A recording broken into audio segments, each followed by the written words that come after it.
What's up? Welcome back to Pandamimi. I've done a lot of open source handhelds review and most of them have almost the same performance on chip.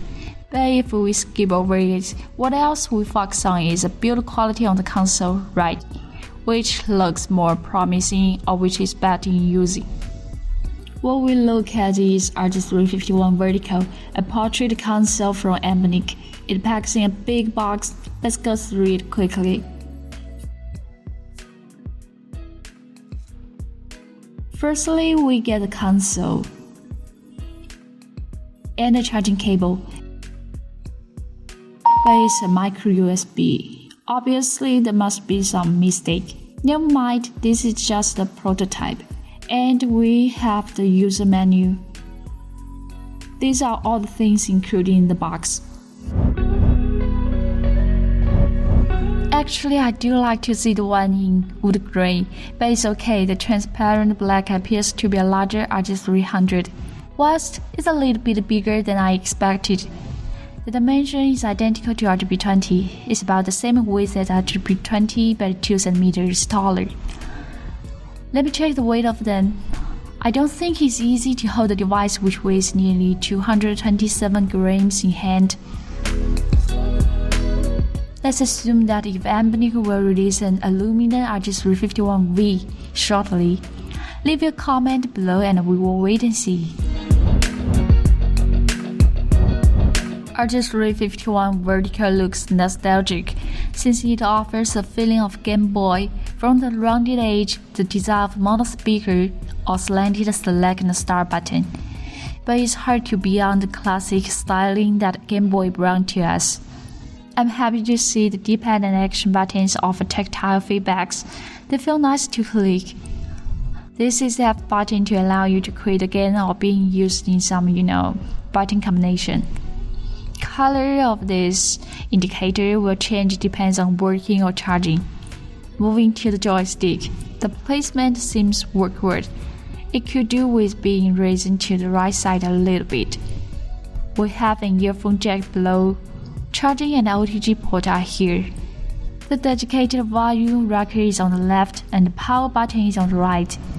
Next to it is a reset button, which sits lower to the case to avoid hitting by accident. There are dual card slots to separate the system and the ROMs. It's pretty helpful when upgrading the firmware.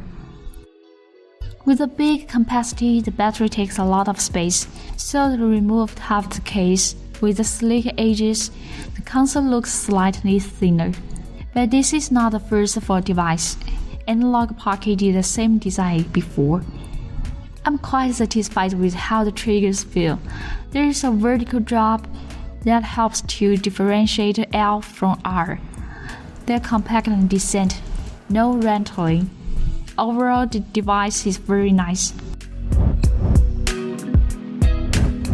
Apart from that, I know some of you who care much about the screen. This is a 3.5-inch panel with a resolution of 640 by 480. Compared to the display, the logo of Anbernic seems pretty huge. Let's go check the visual effect. If you are the fan of dot-by-dot screen, the RG351V might be the console that you want. I guess you have learned something about RG351V. Let's go into some games straight.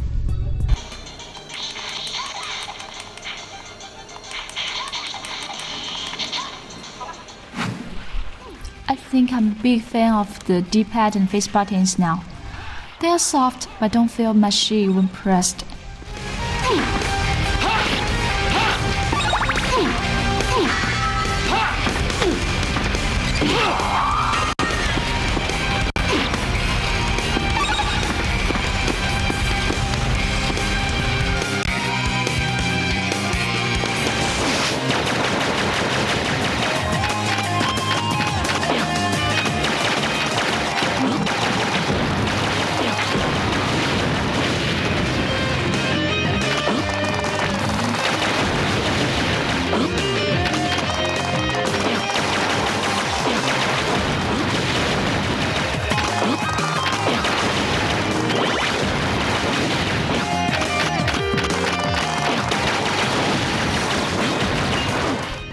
It's worth mentioning that F is a global button. It wakes up the in-game menu in PSP emulator.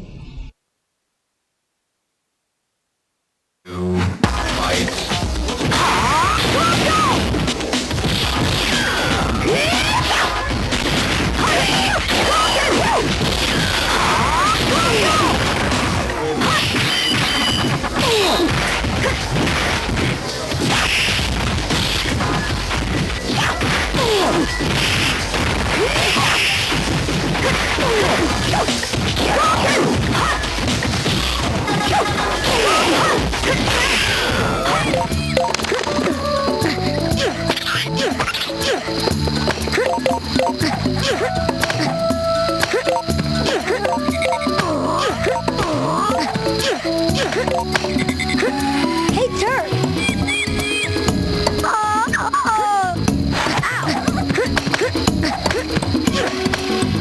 Hey, Turk!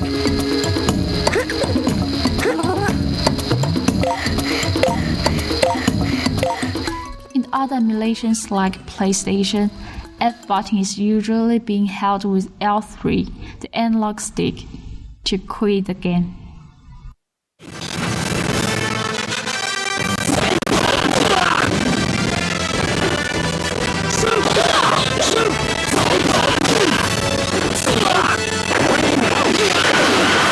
This victory strengthens the soul. You win! Battle 2, fight!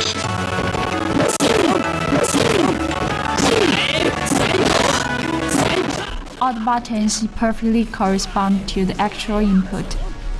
RG351 vertical comes with a built-in 3900 mAh battery, so the endurance of playing won't be a problem. I don't recommend you toggle Wi-Fi on if you are not into multiplayer, because it will get hot soon when playing games.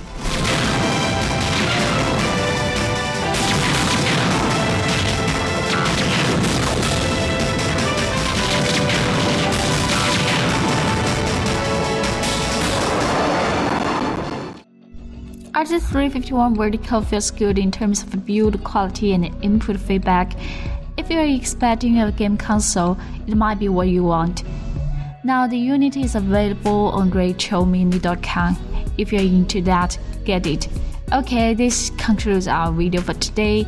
Be sure to subscribe the channel and like this video.